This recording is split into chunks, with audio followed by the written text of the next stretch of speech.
Hi everyone, this is Grace. How are you? You know, most likely we would live up to age 100 and we would be working until age 80. So let's redesign your life. And I personally believe you have to invest in your health so that you can stay happier, younger, healthier, and become productive. So today is 4th of July. いくこさんこんにちは。ゆかちゃんもこんにちは。So today is 4th of July. Happy birthday, United States. I don't know how old the United States is. Maybe a little over 200 years. But happy birthday. Okay, so there are so many industries and there are so many academia that the United States is the world number one. And one of the industry is dentistry. I personally believe, I might be wrong, but I personally believe the United States dentistry is the world number one. And there was a Japanese TV program that I like, and I forgot which one of the program, but there are two Japanese programs that I like. Those are weekly business programs, and they were showing two very popular Japanese dental office or dental clinic, one in Tokyo, the other one was in Hokkaido. The one in Tokyo was so popular that you cannot book in a few months ahead. And why this dental clinic was so popular is because they were emphasizing on the prevention. So when you go to this particular dental office, they take panorama x-ray of your mouth and they do the dental cleaning. They apply some fluoride over your teeth, and they'll tell you how to take care of your teeth. The reason is that even though Japan is one of the most advanced country of Asia, but the Japanese dentistry is still way behind. Number one, they don't pay attention to prevention. Number two, it is Japanese government policy. We have a Japanese government dental insurance and medical insurance that the government set it up so they'll keep paying as the patient keeps coming back to the dental clinic. Whereas in the United States, the dentists don't get paid until they finish the treatment. You see the difference? In the US, the dentists don't get paid until they finish the treatment. So what's the incentive? They try to finish up your treatment in a one visit. Even you do root canal, you make an appointment, you show up for the root canal. Usually it's a one appointment. They will finish the root canal. They put the, temporary resin, whatever, and then you come back second time for the crown or whatever the coverage.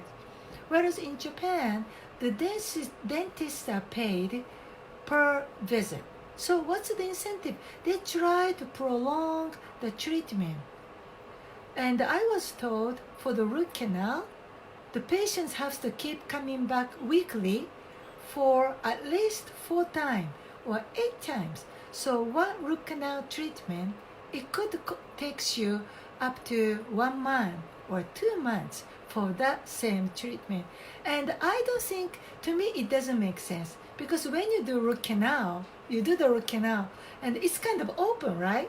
And why in the world you make patients keep coming back to do the same root canal? Maybe you open up again, you do something, and you patch, and the next week they come back, and open up. I don't know.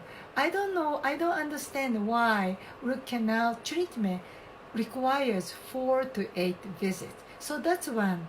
And then, right, so that's the reason why the other dental clinic in Hokkaido Island was so popular, because this dentist is just like American dentist. He will fix your problem on 1 visit, or at the most 2 visits.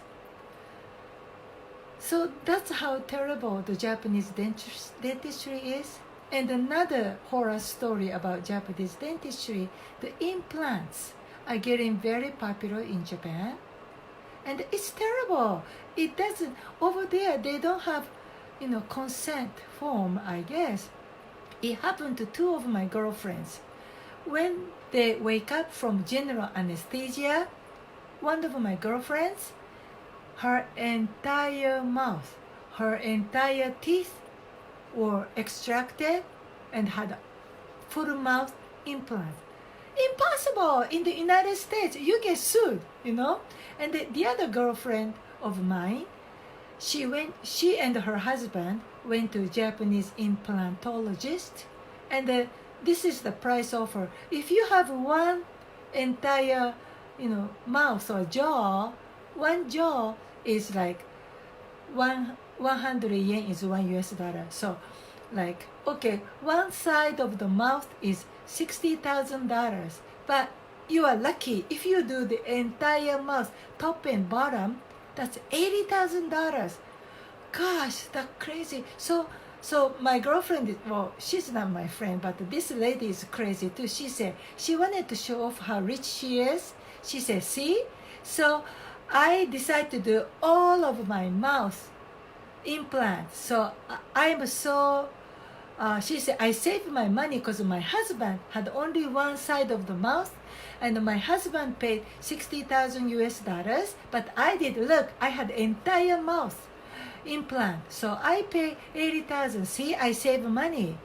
I think she said that to me to show off how rich she was. So the husband and the wife, they pay $140,000 to their Japanese implantologist. And to me, I was thinking, how stupid you are, So some people try to show off how rich they are. To me, how stupid they are. But anyhow, in Japan, the government have to regulate those so-called implantologists. That's terrible.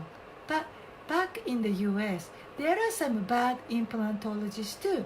In Los Angeles, there are 100,000 Japanese living in Los Angeles. And there are so-called Japanese implantologists, because many Japanese, even though they live in the United States, Los Angeles, they could speak some English for the daily conversation, but when it comes to teeth or medicine, their English is not good enough. So naturally, they tend to go to Japanese MDs or Japanese dentists, and there are many Japanese implantologists. Many of them are terrible. What happened to my husband? This Japanese implantologist, extremely expensive. He loves money. One implant costs us $6,000 or $8,000. And this doctor, very quick to fix it, right? But after we found out, after he did it, we went to different American dentist. We took the picture. Oh my God, there was a gap between the post and then the crown. There was a gap. And this Japanese implantologist could not get it. So I went back because this Japanese implantologist, his x-ray, the digital x-ray was out of focus. So it looks just a blur. And it looked, my husband's implant looked okay because it was a blur. But when we go to non-Japanese dentist and a very clear digital x-ray, there was a gap like that. Not only that, this Japanese implantologist in Los Angeles, he used such a huge base. And then this base, it was so huge, but it was coming back. So there are two threads showing out of my husband's jawbone. And this is the issue. Implants, there are like 200 implant manufacturers around the world. So it's your tough luck. If you go to the implantologist who is not good, you get stuck. You know what? It's like if you have a Toyota car, then you cannot take Toyota to a Honda dealer to service your car because the parts are different. If you get Toyota automobile, for example, you have to go to Toyota dealer because it's a Toyota parts. Just like the implants, there are about 200 implant manufacturers. So if you happen to go to the not so good implantologist and he happened to put this bad, I'm not saying bad, but one particular implant manufacturer's parts, and this guy is not that good, you try to fix it, you try to go to different implantologists, but if this dentist does not use these parts, you get stuck. That's what happened to my husband. This Japanese implantologist in Los Angeles put such a huge base, and still it's not good enough, it's coming out. But because it's so huge, if you try to fix it by another dentist, they have to take it out. It's like a big hole on your jawbone, right? What you have to do after you take out the big one, maybe you have to put the stem cell technology, try to make your jawbone grow back, then put the new post and the new crown.